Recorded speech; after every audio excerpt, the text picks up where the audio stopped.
السلام علیکم ناظرین، سبسکرائب کریں قرآن حدیث انفو چینل کو اور بیل آئیکن کو دبائیں تاکہ جب بھی ہم ویڈیو اپلوڈ کریں تو آپ کو نوٹیفیکیشن مل جائے۔ یہ فری ہے۔ جزاک اللہ۔ کامیاب زندگی گزارنے کے لیے اور کثرت سے درود پڑھنا۔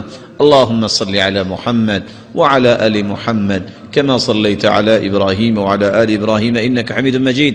اللہم بارک علی محمد وعلی آل محمد كما بارکت علی ابراہیم وعلی آل ابراہیم انک حمید مجید۔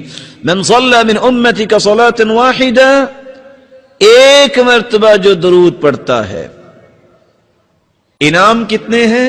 5۔ كتب الله له 10 حسنات ومحى عنه 10 سيئات ورفع له 10 درجات وصلى الله عليه وملائكته 70 صلاة فليقل عبد من ذلك أو ليكثر۔ جو ایک مرتبہ درود پڑھتا ہے 10 نیکیاں لکھی جاتی ہیں، 10 گناہ معاف ہوتے ہیں، 10 درجات بلند ہوتے ہیں، اور اللہ رب العزت 70 رحمتیں نازل فرماتے ہیں، اور اللہ کے نورانی فرشتے 70 مرتبہ اس انسان کے لیے بخشش کی دعا کرتے ہیں۔ وَمَنْ صَلَّى عَلَيَّ 10 مرات حين يصبح وحين يمسي أدركته شفاعتي يوم القيامة، جو صبح اور شام 10 مرتبہ درود پڑھ لیتا ہے قیامت کو میری شفاعت کا مستحق بن جائے گا۔ اور اللہ کے رسول کے صحابی نے پوچھا میں دعا کتنی کروں اور میں کتنا درود پڑھوں؟ فرمایا تم جتنا بھی پڑھو اچھا ہے۔ کہا ایک ہی سا درود اور دعا ٹھیک ہے۔ فرمایا فَإِن زِدْتَ فَهُوَ خَيْرٌ لَكَ، اور زیادہ پڑھو۔ فرمایا آدھی دعا اور آدھا درود۔ کہا فَإِن زِدْتَ فَهُوَ خَيْرٌ لَكَ، اور زیادہ پڑھو تو بہتر ہے۔ کہا اگر میں درود ہی پڑھتا رہوں تو؟ فرمایا اِذًا تُكْفَى هَمُّكَ وَيُغْفَرُ لَكَ ذَنبُكَ، تیرے زندگی کے گناہ بھی سارے معاف ہو جائیں گے اور پوری زندگی کے غم بھی اللہ دور فرما دیں گے۔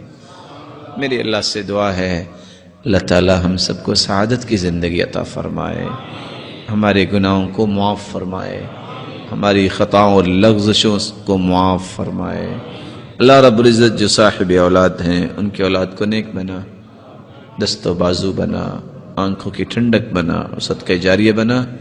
الہ العالمین جو کسی بھی مصیبت میں ہیں ان کی مصیبت کو خوشیاں بنا دے، کسی تنگی میں ان کی تنگی کو آسانیاں بنا دے، جو روحانی یا جسمانی بیمار ہیں ان کی بیماریوں کو شفاؤں میں بدل دے۔ الہ العالمین بے اولاد کی جھولیوں کو بھی بارونق بنا دے۔ الہ العالمین صاحب مال کے مال میں برکت فرما اور تقوی نصیب فرما، اور فتنوں اور آزمائشوں سے بچا، اور بے روزگار کو تونگر بنا دے، اور مخروض کے غیبی خزانوں سے مدد فرما۔ الہ العالمین جس طرح تیرے گھر میں آج جمع ہیں ہم سب کو جنت الفردوس میں جمع فرما، اپنے محبوب کی رفاقت نصیب فرما، اور اپنے دیدار کا مستحق بنا۔ وآخر دعوانا الحمد للہ رب العالمین۔